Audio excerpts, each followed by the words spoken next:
Meta what? Straight talk about tech, sustainability, and Phygital words. So welcome Susan and Alex, and thanks for joining this fun panel. I hope we're going to have some arguments. I hope we're going to have some straight talking. And let me just get each of you to introduce yourselves before we start. So Susan, let's start with you. Hi, my name is Susan O. Is the mic working? Is this working? Yeah. Okay, great. Great. I'm fractional CMO of a half dozen startup companies. I started in AI and NLU and LP in 2016 in New York and Silicon Valley, and then discovered blockchains as I was building a training corpus for my AI startup back in 2017.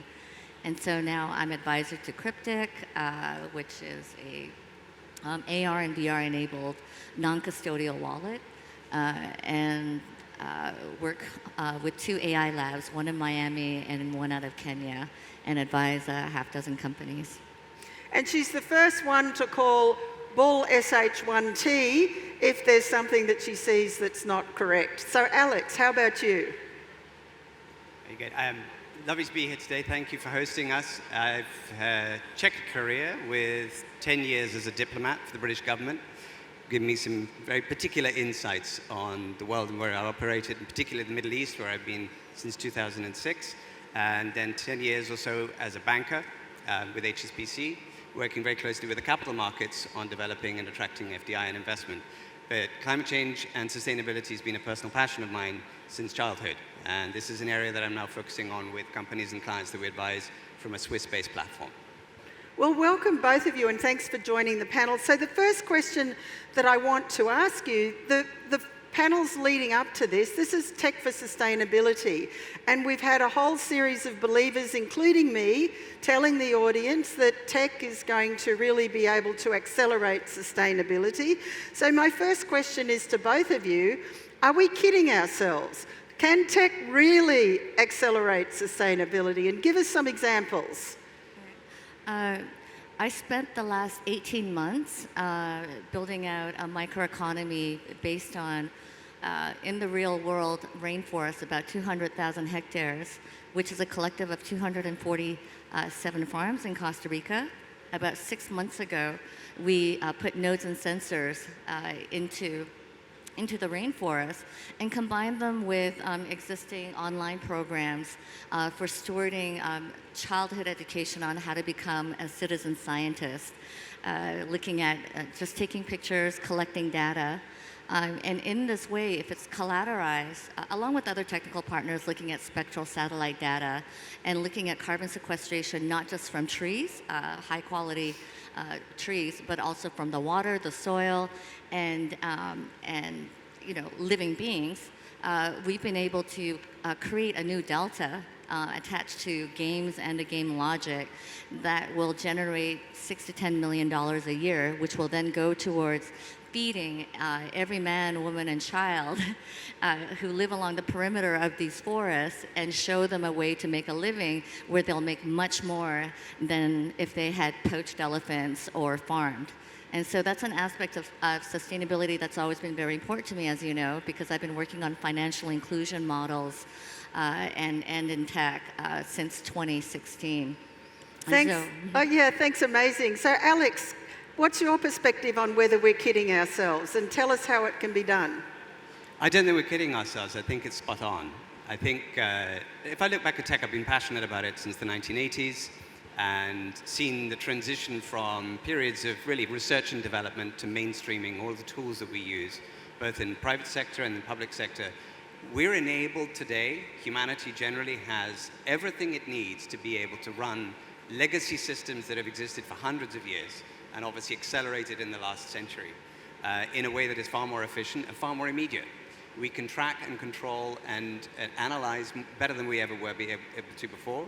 And I think blockchain is one of those tools that allows that analysis to be much more granular and much more transparent. I think the challenge we have is there are massive obstacles that are broadly institutional.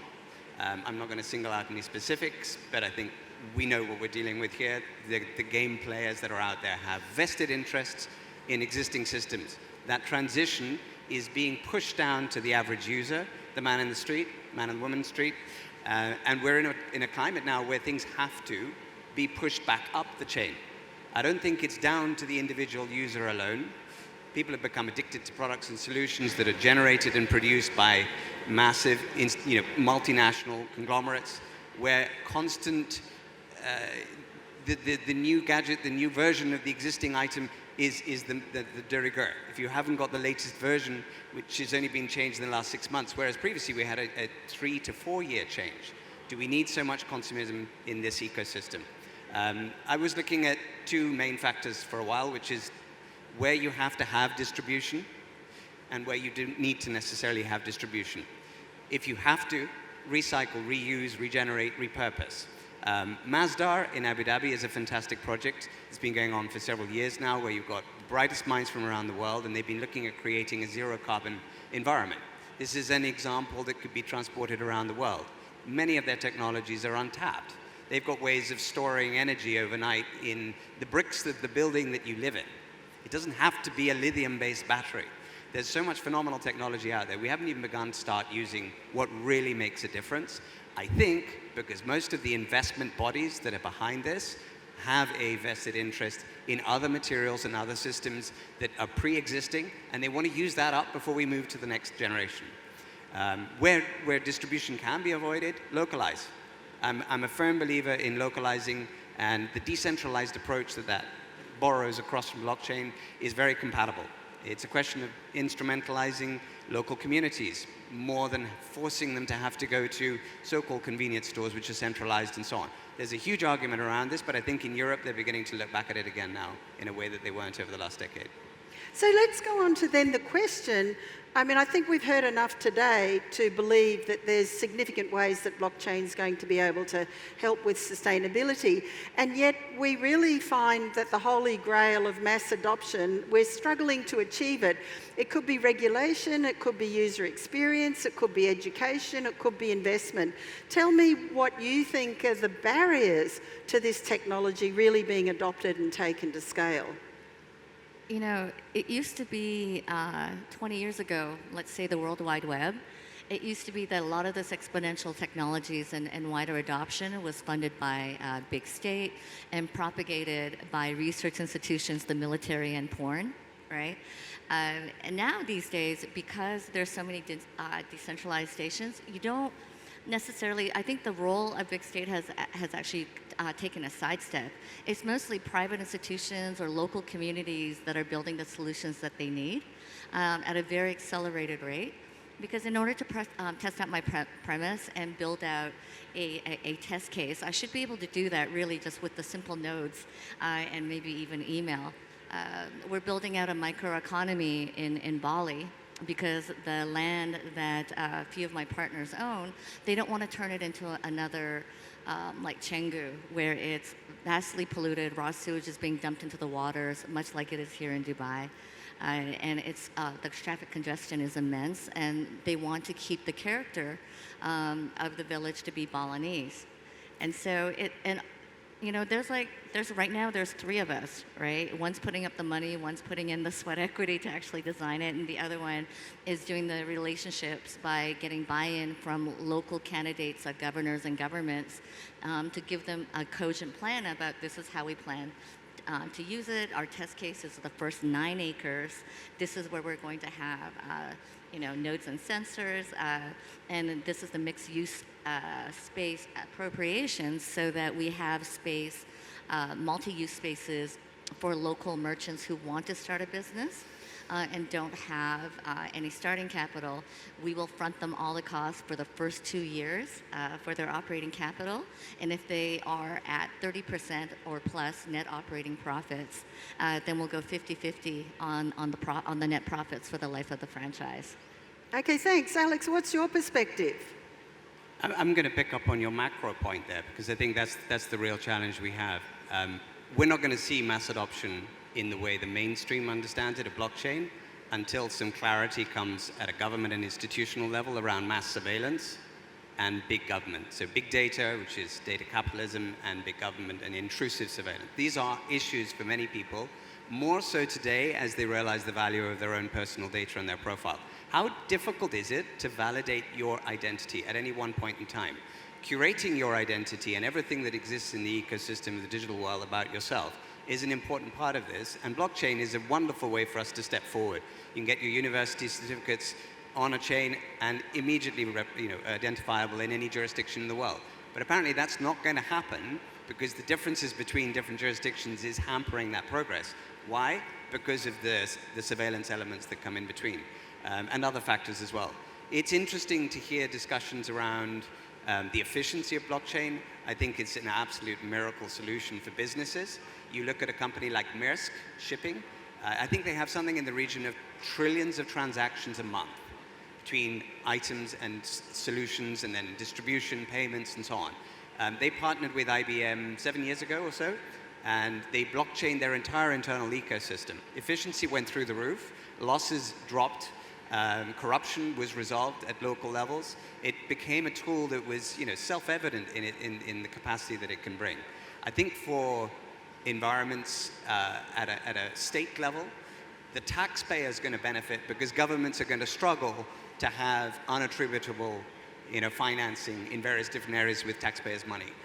We're going to see corporates benefit in terms of transparency with their investors and stakeholders. Individuals are going to be able to select, and already are able to select, better from a market that is more cohesive in the way in which you can run analytics of a product or a service. So for me, it's undeniable, but the tool that is made out of it, how it's used, and or if it's weaponized against societies and individuals, that's where the sticking point arises. From the average person, I feel that it actually already has taken some form of mass adoption. Almost everybody I'm talking to today is getting on the bandwagon, but they want it to be on their own terms.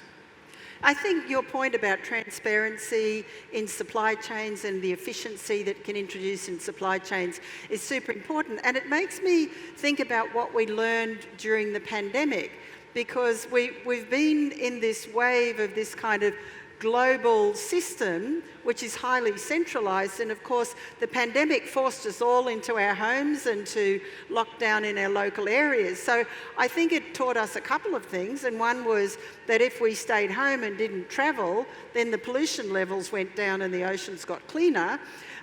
It also taught us that we actually didn't look after the people on the planet very well. But the question that I want to pose to both of you is, it showed the fragility of centralised systems. So coming out of that, how are we going to think about centralised and decentralised systems in the future? So maybe let me get you, Alex, to start, and Susan, I'll ask you second. For what it's worth, and I don't want to repeat history here, but we set up our company back in 2016-17 to be a remote working solution. We chose service providers that are lower energy footprint. They are more localized and they're more efficient as a result. So the sort of move towards this working from home alternative or remote working solution, I think, is a natural transition when populations get as big as they have become today.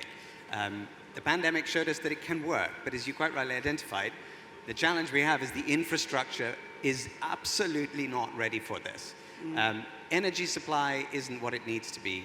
Even the internet supplies in most countries needed to be ramped up significantly, and the pricing of that access needed to be resolved for people to be able to participate, just to be able to still remain in their roles.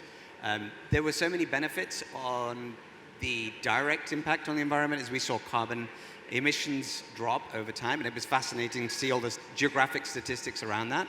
But when it came to distribution of products, local supply suddenly ran out very quickly, and so centralized supply did need to play a part and was crucial to people surviving. So isolation in remote areas and entirely remote working solutions are not a way forward unless you can ramp up local supply. If you centralize supply, as we've seen, carbon emissions do actually increase. Local businesses, local supply chains are far less impactful in terms of the environmental damage they cause, both in terms of transportation and emissions. It's not just pollution alone. And I think fundamentally, isolation was a human factor that we shouldn't underestimate. I would love to see the statistics around performance and the ability to return to work and the long-term impact of this, because yes, blockchain can help, or technology can help resolve people's access and connectivity, video calling and all the rest of it, but it doesn't replace human interaction. Thank you. Susan, what's your perspective on this? Yeah, I would agree with that. You know, as much as blockchain, particularly, the Bitcoin source code chain, can bring about a trustless system, mitigating human stupidity or greed using technologies like chewing bubblegum, right, to solve a math puzzle. We can try and design like better mousetraps and systems to mitigate against that for sure, but ultimately, as you know about very frequent and repetitive failures of different crypto projects, right? And so, but I see intelligent decentralization being the only way, and that concept isn't new. Those are same market principles and same community-driven initiatives and grassroots actions that even brought anything like climate as an issue from a movement into a community, into an actual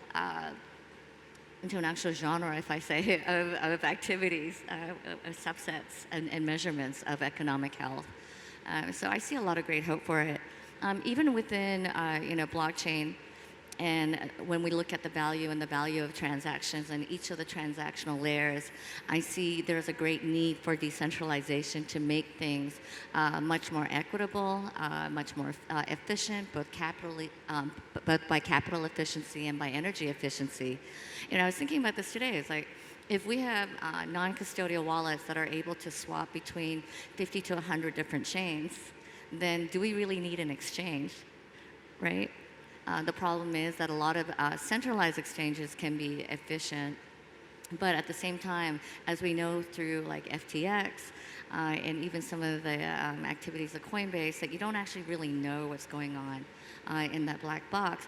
And of course, decentralized exchanges are super risky because it could be just one of those like sort of front-facing websites where you just like put in your details, put in your money, and then all of a sudden it stops working. And so, and who eats that? Who eats that risk and that cost? It's individuals. And so I'm a huge believer of microloans and peer-to-peer lending, peer-to-peer swapping and trading, and even like closed multi-sided marketplaces where, all of the relationships and transactions that are started offline are then cemented online in some sort of a capacity and touchback. And that's really where I see the metaverse or web going. The value of it is that every transaction or relationship that started online is cemented in some way by an activity and validated and verified in the real world. I so wanted to slip in a question about the metaverse and how metaverse can help with sustainability, but we're running out of time, so watch this space. Come and talk to us if you want to hear about the metaverse and sustainability and all of our plans for COP. We've set up the World Metaverse Council. Please join us. It's very exciting. But I want to give the floor to these two fantastic speakers to give you their last 1-minute pitch for what you need to be thinking about in deploying tech for sustainability, in making this real, in making it bigger, in making it actually have an impact. So Susan, we'll get you to give your last pithy call to action, and then we'll go to Alex. About 8 years ago, when I started working in sustainability and impact, I thought some of the failures that I experienced in helping launch NGOs and nonprofits was the lack of universal index on how we defined things like climate restoration or sustainability or financial inclusion or circular economy. And after like 8 exhausting years and helping to launch some things I'm happy about and other things not so much, I just realized that it's really important to do what's in front of me. So I'm just going to do what's in front of me, and I don't care how I define it, whether it's recycling or keeping composting worms under my sink, or building out a microeconomy in Bali, or notifying 250,000 hectares of rainforest, or creating deltas for live elephants versus dead elephants based on carbon sequestration. I'm going to do what I can, and I would really hope that you would do the same. Thank you. Alex, what's your call to action? I've got 30 seconds. Individuals really do move the dial. Where you spend your money, how you invest, and your long-term, focus on the footprint, it is an impact. You don't need a smartphone every 6 months, a new one. Decentralize does work not in terms of financial services and investment and inclusion, as we were discussing before, but I think we talk about communities going back to the more traditional way of running things. There's a lot of convenience in centralization, but it is deeply inefficient. You get economies of scale to some degree, but communities are cut out of that, and the resources that should go back into those communities to protect and regenerate the ecosystems in which they live should actually be staying within that community, not going out to third parties. And I think last point is the tone from the top. If we want to bring the next generation in on the fold on this, and I think most young people are actually leading because they're asking questions around why have we let it get this bad? We've been talking about considering the environment for 50, 60 years. I remember previous generations in the 1960s were out there really picketing for this. But now it's a question of putting them in a situation where they feel senior leadership and the stewards of the world, if you will, whether it be institutional at a financial sector or a private sector, more broadly, or even within the government sector, now is the moment when they have to step forward. That may mean fewer profits at the top end. Thank you so much. Let's give a big hand to these two fabulous thought leaders. And just remember what they said. We are building the world for the future. We're building the world for our children's children. We can all do something. No one can do nothing. So thank you so much. Big hand, and thanks very much for joining us.